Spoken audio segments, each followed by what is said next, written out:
Hello, everyone. Thank you so much for being here. I'm Nicole Carlson, Executive Advisor at NEOGOV.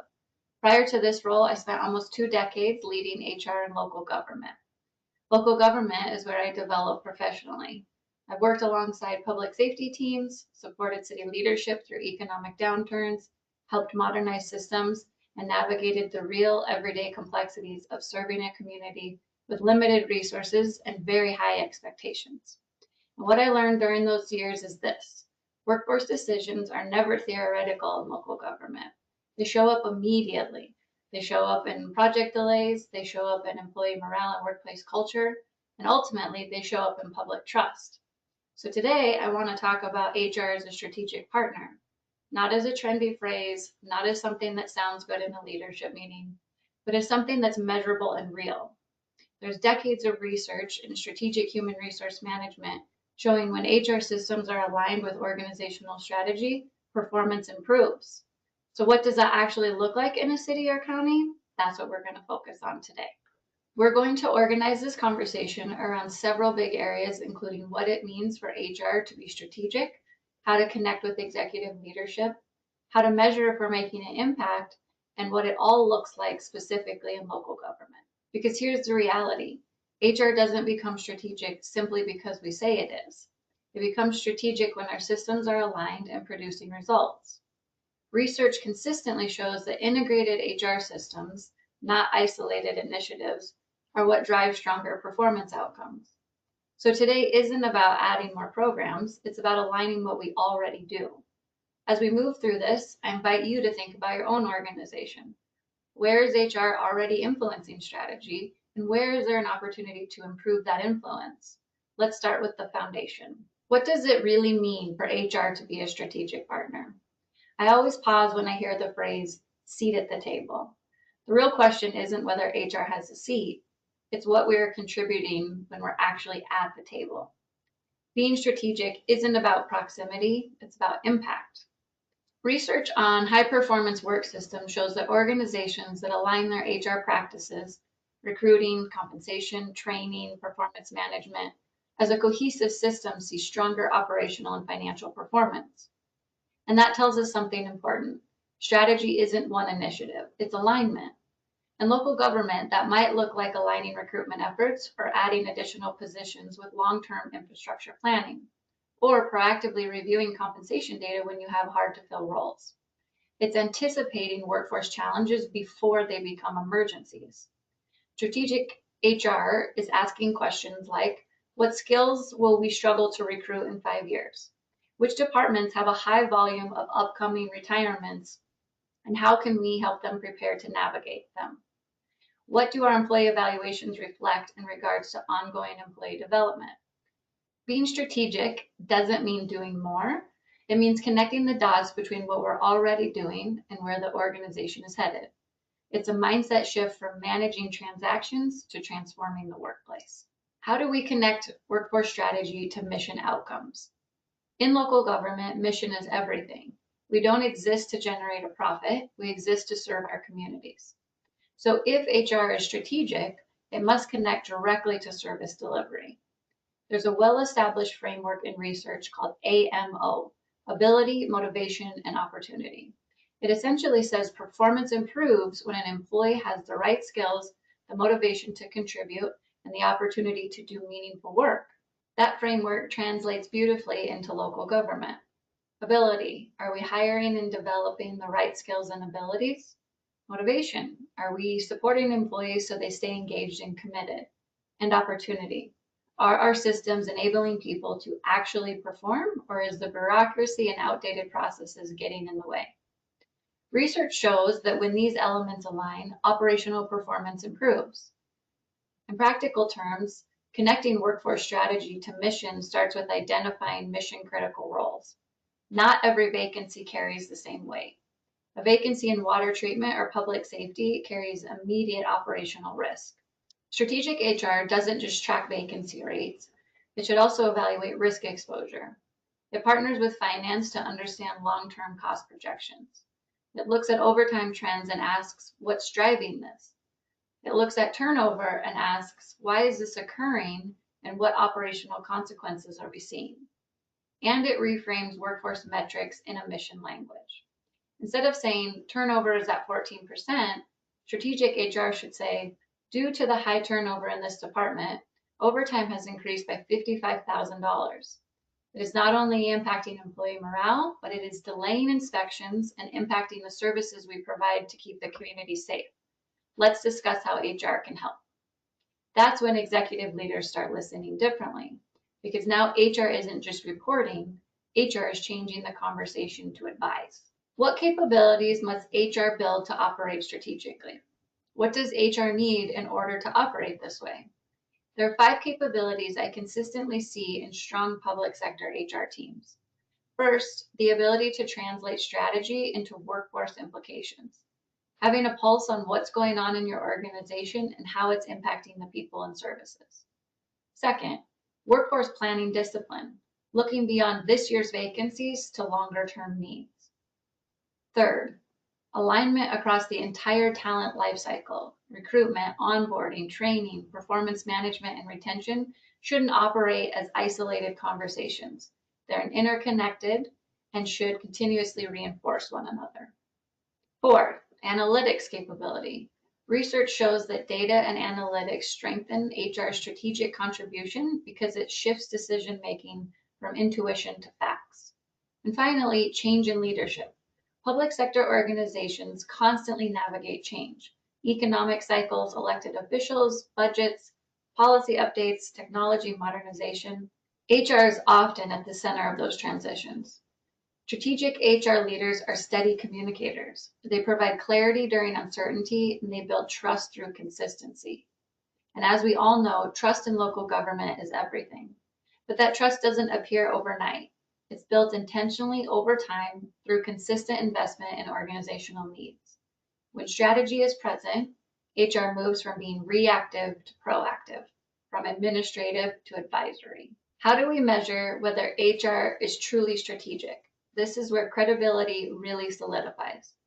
Research distinguishes between operational performance and financial outcomes and finds that aligned HR systems positively influence both. So data and measurements matter.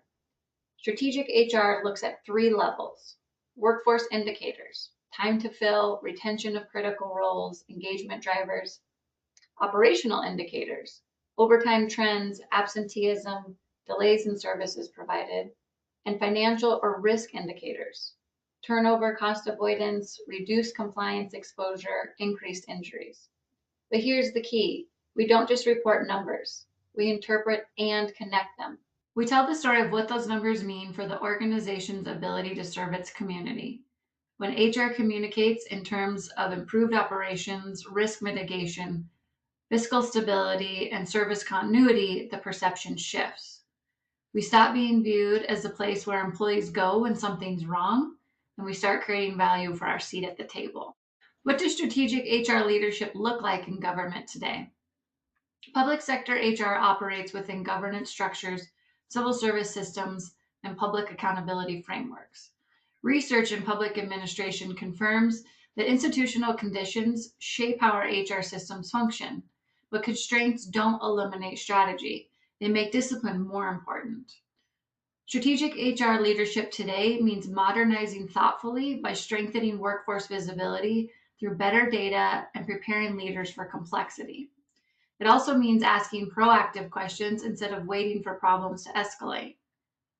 Where are we exposed? What workforce risks are emerging? What does our talent pipeline look in the next 3 to 5 years? Strategic HR leaders elevate conversations and influence decisions before consequences appear.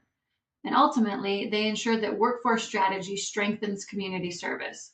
That's what strategic partnership looks like in local government.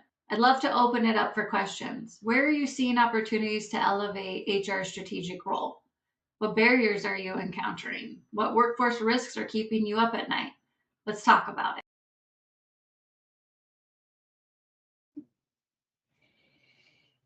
Awesome. Thank you so much, Nicole. So as Nicole said, we're going to open it up for some Q&A.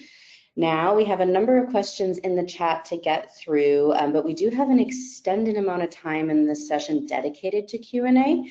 So if you have questions, please continue putting them in the chat as we go, and I'll go ahead and get started. So the first question we have, Nicole, is what's the first step that HR can take to become more strategic in local government? Perfect. Hello, everyone. That's a great first question. I would suggest that HR should start by connecting what you're already doing with the organization's priorities. Being strategic in HR isn't about necessarily creating new work. It's about aligning the work that you have with your organizational goals. So for example, I would suggest looking at your current efforts in things like recruiting and retention and performance management to determine how the data you have supports operations and potentially can reduce risk. Even small shifts like framing turnover in terms of service impact instead of percentages can change how leadership engages with your HR team. Excellent. Next question that I have is, how can HR better communicate its impact to the executive leadership teams they work with? Yeah, another great question. It's super important to connect how your workforce data impacts and relates to your organizational goals. Instead of reporting things like metrics and isolated reports, it's really important to connect your data to what leaders care about. Things like service deliverables, turnover, fiscal responsibility, or even risk reduction. For example, I would suggest not just reporting overtime data or overtime increases. It's more helpful to explain to your leaders how the overtime data is tied to things like staffing shortages or even potential burnout. And also explain to your leaders what could happen if we don't address something like that, right? When HR communicates in terms of operational impact, the conversation can shift from reporting to advising. Nicole, what is one capability that HR teams should prioritize building within their organization so that they can operate more strategically? Yeah, I think one super helpful topic for HR teams to focus on is workforce planning. Typically, HR can focus on immediate hiring needs, but if you're more strategic, you're looking 3 to 5 years out. So that means identifying roles related to retirements or even understanding hard to fill positions, and then aligning your talent pipelines for long-term organizational goals. If HR can anticipate challenges like that instead of reacting, it becomes a true strategic partner with operations. Excellent. So the next question here is about local government nuance. I think this one was quite good. What is unique about trying to be strategic in a local government setting compared to the private sector? And how should HR best practices adjust for that nuance? Yeah, absolutely. I think local government is unique because you have a variety of goals and interests, right? Public works and their goals and their operations are significantly different than something like public safety goals and operations. And so if HR can create good relationships with each of those groups and build trust and rapport with each work group, I think that is super helpful to again, build those relationships, but also to understand their operations and then how your HR teams can best help them. Awesome. Sort of continuing along the same line of questioning there, the next one is about workforce planning. So a lot of agencies struggle to move beyond reactive hiring. What kind of bullwhip effect does that have in workforce planning, and what can we do about it? Yeah, I think if HR groups are always being reactive, you truly never feel like you're making progress or that you're necessarily being helpful to your operational teams. And so if you as an HR group or even with thought leaders in your organization can get together and say, what is happening and what do we need to focus on in the next 1, 2, 3 years, and then put your heads together to come up with a plan, that is significant. Again, that constant reaction is draining to your energy, and it's very hard to feel like you're getting ahead. And so anything that you can do to help operations navigate those future challenges is a huge help. Awesome. And the next question I have is around data and analytics, actually. So you talked about analytics being a key capability. What are the most important metrics HR should be focusing on to demonstrate strategic impact? Yeah, I think that the data that's most important depends on what your organization is focusing on and what challenges you're currently dealing with. So maybe your organization is struggling with things like your time to hire is taking too long. And NEOGOV can provide great data on that, and you can use those tools to streamline your efforts and then track if you're improving or maybe staying stagnant. So again, I think it's just super important to understand what your organizational goals are, what your challenges are, and then focus on the data that relates to that first. Excellent. What are some of the common barriers that you see that are preventing HR from stepping into a more strategic role? And then once we know what those are, how can teams begin overcoming them? Yeah, I would say in my experience, one major challenge is that departmental leadership maybe doesn't see HR as a partner, and it can kind of be an oil and water resistance. I think that the more that you can do to show interest in each operation and meet with those leaders, meet with employees, and understand what is going on in their work groups, what work are they doing, why are they having challenges with filling positions, that sort of thing. You slowly build that trust and rapport, and that will help you in the future as you're trying to help them be more strategic and think ahead.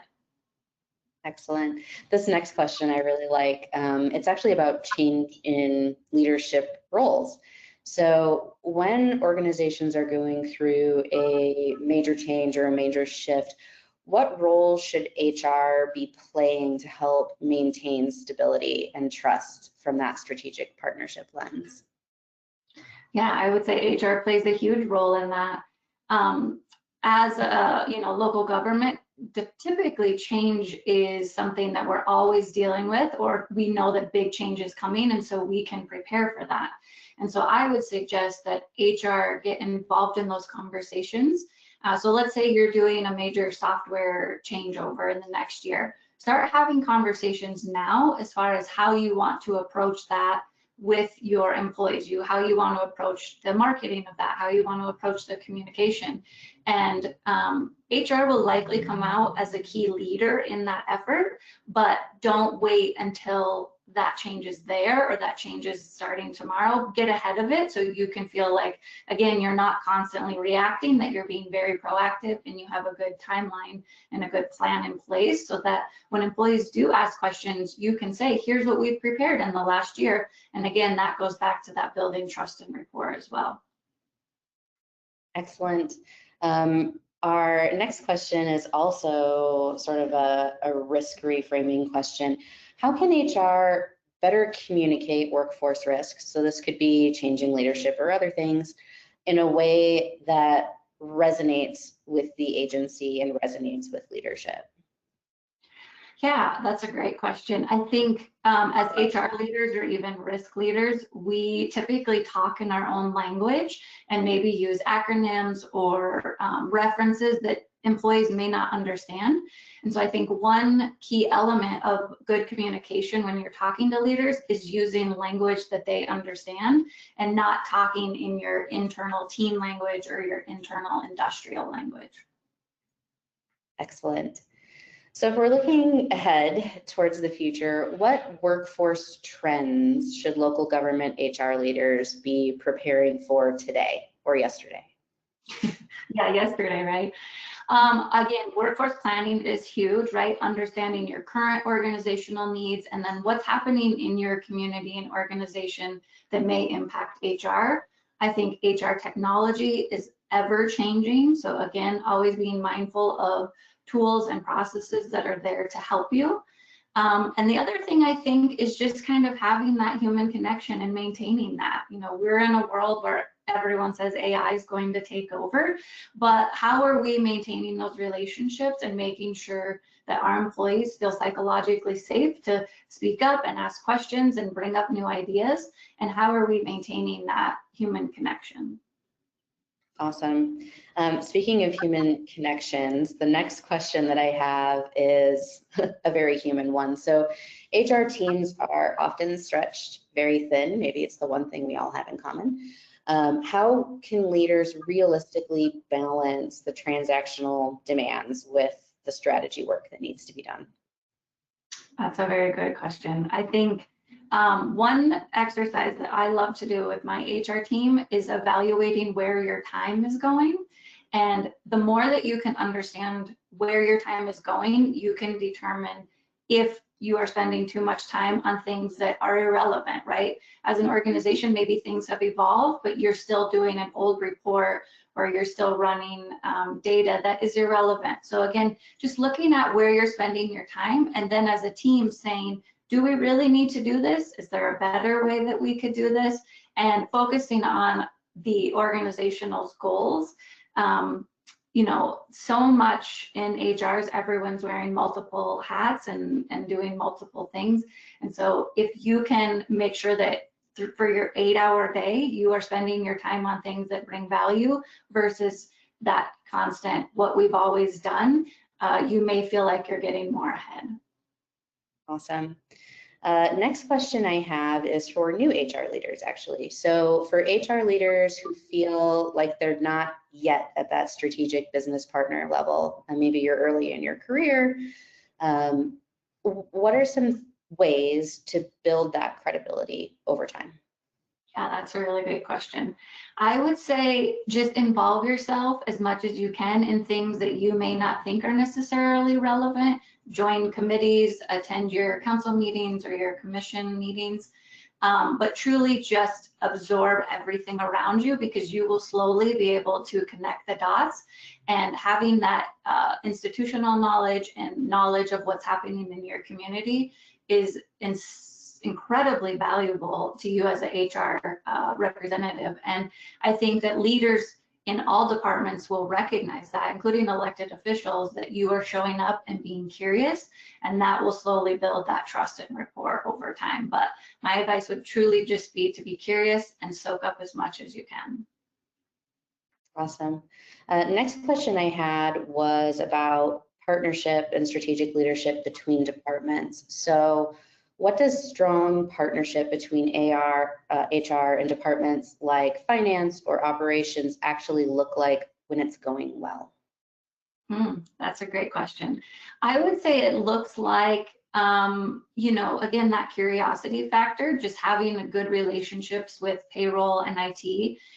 In my role, we actually had bi-weekly meetings with our payroll team just to talk about what's going well, what's coming up that we need to be prepared for. But I think, we can get stuck in our day-to-day, and when things are going well, maybe not communicate with those other support groups. But if you can create a way where you're maintaining that internal support and that internal connection, when things go wrong, you're already 10 steps ahead. Fabulous. So next question kind of leans into maybe AI as part of the answer, which you mentioned briefly already, but how should HR leaders be thinking about technology and systems when they're trying to become more strategic? Yeah, that's a good question. Again, I think you have to go back to what does the organization, what are they focusing on, and where can HR best support? HR technology, including AI, again, is ever evolving. And so I think HR can really be the forefront of making change if you understand what's happening in your organization, and you can make suggestions to say, I think our organization needs this tool, needs to go down this path, because based on the roadmap that we have, I know it will help us, maybe not immediately, but it'll help us in 1 to 3 years. Fantastic.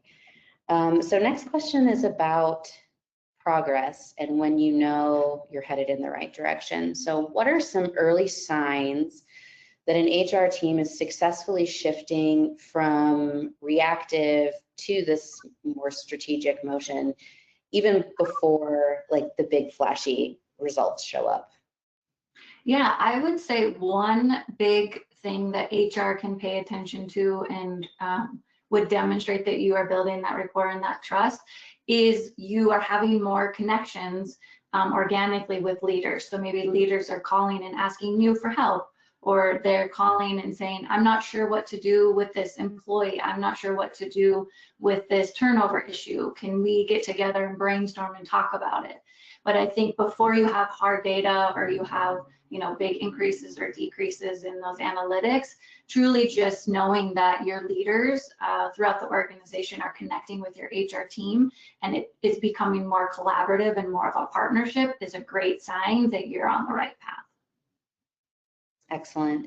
And then final question that I have, I saved for the end because it was a good closer, is if you could give one piece of advice to HR leaders who are trying to elevate their role, what would you tell them? Okay, I'm gonna give two, because I think that's hard. I'd say one, be patient with yourself, right? Time takes time and learning takes time. But I would go back to truly being curious and collecting all the dots, right? Every experience you have, you may not understand how it will connect in the future, but if you're always collecting dots, at some point they will connect, and that could be a year out and that could be 10 years out. But the more you are experiencing, the more well-rounded you become, the more knowledgeable you become, and the more you can add value to your team and to your organization. Excellent. Thank you all for these questions. This was a really fun Q&A, so keep them coming. I really appreciate the perspectives that you were able to share with us today, Nicole, and I know everyone here on the call does as well. If there's one thing I hope everyone takes away, it's that strategic HR isn't something that is separate from the work that you're already doing. But as Nicole said, it's about alignment, it's about visibility, it's about connecting your personal efforts to the outcomes your organizations care about the most. And luckily, these conversations don't need to stop here at this webinar. If you're interested in continuing to explore what this looks like in practice, we are actually hosting a virtual customer event where you can get together with your peers, hear from folks like Nicole, and see how other agencies are approaching their workforce strategy and get more hands-on with these things. So the conference is Fuel, and registration for it is actually opening today. So come in, register. The event will be April 28th and 29th, and we really can't wait to see you there. It's such a great opportunity to go deeper, share challenges, and walk away with some practical strategies like Nicole shared with us today that you can bring back to your organization. So thank you so much for joining us and spending your time with us today, and for all that you do to support your communities. We truly appreciate it, and we hope to see you at Fuel. Thanks, y'all. Bye, everyone. Thank you.